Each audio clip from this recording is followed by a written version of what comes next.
A trágica história do goleiro do São Paulo que era melhor que o Rogério Ceni. Este aqui é Alexandre Escobar, um cara que podia ter sido uma lenda na meta tricolor. Alexandre viveu um momento de muita euforia. Zete estava se transferindo e ele era cotado como sucessor natural do lendário goleiro São Paulino. Só que ocorreu uma tragédia. O goleiro do São Paulo acabou morrendo em um acidente de trânsito. Após o acidente, foi encontrado um anel em seu bolso que seria utilizado para pedir sua namorada em casamento. A morte de Alexandre Escobar acabou abrindo uma vaga na meta tricolor para um certo goleiro chamado Rogério Ceni. E quando eu falo que ele era melhor que o Rogério Ceni, não são minhas palavras que eu estou utilizando as palavras do próprio Rogério Ceni. Ceni retrata isso em seu livro Maioridade Penal e ainda relata que sua carreira teria sido totalmente diferente se isso não tivesse acontecido. Ceni ainda disse que Alexandre era um dos queridinhos do Tele Santana, justamente pelo fato de Alexandre saber jogar muito bem com os pés. Então, você acha que o Rogério Ceni teria sido ídolo se isso não tivesse acontecido? Comenta aí. Quai, seu app de vídeos curtos. Os maiores acidentes aéreos do futebol. 8 jogadores da seleção da Dinamarca morreram em um acidente aéreo logo depois que a aeronave decolou do aeroporto de Kastrup, em Copenhague. A equipe se dirigia para os Jogos Olímpicos de Roma, em 1960.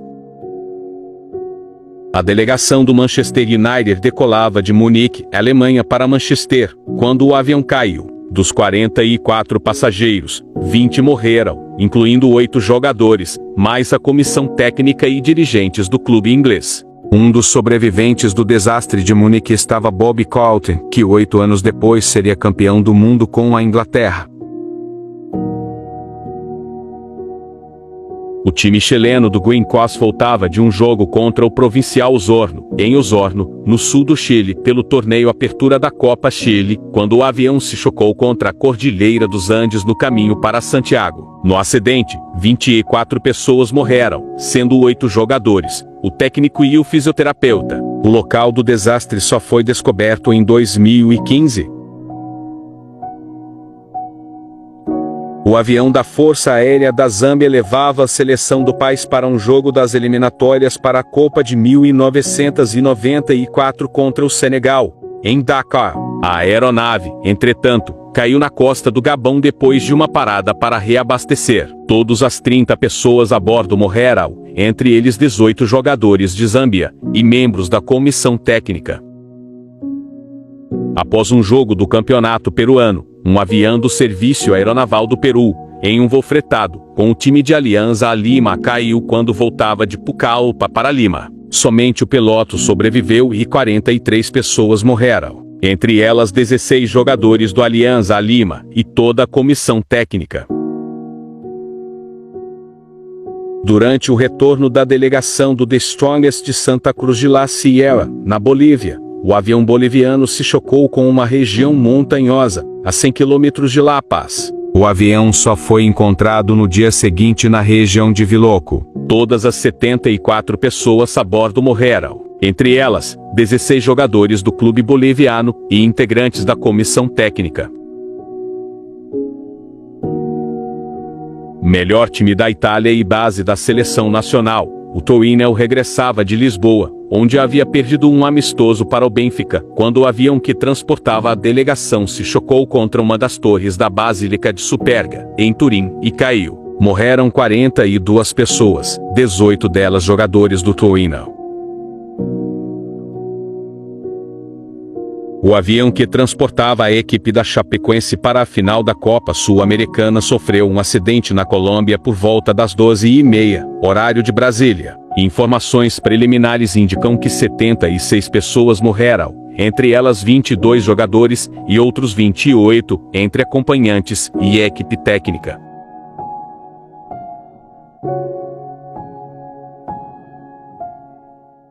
Quai, seu app de vídeos curtos. Os piores clubes do Brasil. O Colorado de Brasília é um dos times mais tradicionais da capital federal. Fundado em 1975, o time desde o começo teve o apoio da Associação Comercial do DF. Assim, conquistou 8 campeonatos candangos entre 1976 a 1987 e se tornou dominante nos primeiros anos do futebol brasiliense. Mas depois disso, as coisas ficaram turbulentas. Um dos maiores times do interior sergipano, o estanciano viveu muitos altos e baixos ao longo de seus 64 anos de história e só conseguiu grandes feitos a partir de 2011. Seu grande momento recente foi em 2015, quando foi vice-campeão estadual, perdendo a final para o Confiança. Mas por conta desse resultado, o time da cidade de Estância pela primeira vez jogou Copa do Brasil, Copa do Nordeste e Série-Dão. Mas depois disso, o estanciano nunca mais conseguiu chegar tão longe. Pelo contrário, acabou caindo para a segunda divisão em 2017 e ainda não conseguiu retornar à elite sergipana. Com apenas 16 anos de fundação, o clube de Ivinhema já tem no currículo um título do Campeonato Sul-Mato-Grossense de 2008 e 2 vices estaduais. Dessa forma, participou de 3 Copas do Brasil, mas sempre foi eliminado na primeira fase 2009, 2010 e 2016. Mas em 2017 começaram os problemas. Sem apoio da prefeitura, o Azulão do Vale ficou perto de desistir de disputar o estadual. O lajeadense sempre figurou mais na segunda divisão de Gaúcha do que na elite, mas nos anos 2000 as coisas pioraram de vez e o clube chegou até a fechar as portas por alguns anos. Apenas em 2011, justamente no ano do centenário, o time deu a volta por cima, iniciou a construção do novo estádio Alviazul, voltou à elite estadual e passou a ganhar títulos. Já em 2013, veio uma histórica segunda colocação na classificação geral do Gauchão, garantindo uma vaga para a Série D e para a Copa do Brasil no ano seguinte. Em 2015, mais um título, a Recopa Gaúcha, em cima do Internacional nos pênaltis. E na Série D, o time fez uma campanha histórica e chegou até as quartas de final, ficando muito perto do acesso para a Série Código, mas acabou eliminado pelo River do Piauí. Outro clube centenário da nossa lista, o Resende viveu boa parte de sua história como um clube amador da cidade.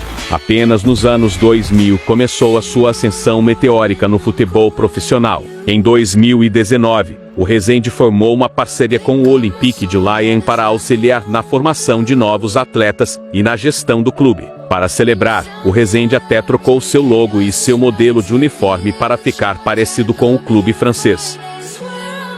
Esse Rio Branco é aquele mesmo, maior campeão capixaba com 37 títulos, que disputou a Série A do Brasileiro durante anos até 1987, e com 107 anos de tradição no futebol, mas que nos últimos anos conviveu com períodos de altos e baixos. De 2005 para cá, o Capa Preta jogou 3 vezes a segunda divisão estadual 2005, 2014 e 2018 e nos 3 casos o time subiu logo em seguida. Nesse meio tempo, o time conquistou 2 títulos estaduais 2010 e 2015 e 2 vices 2009 e 2020 na elite.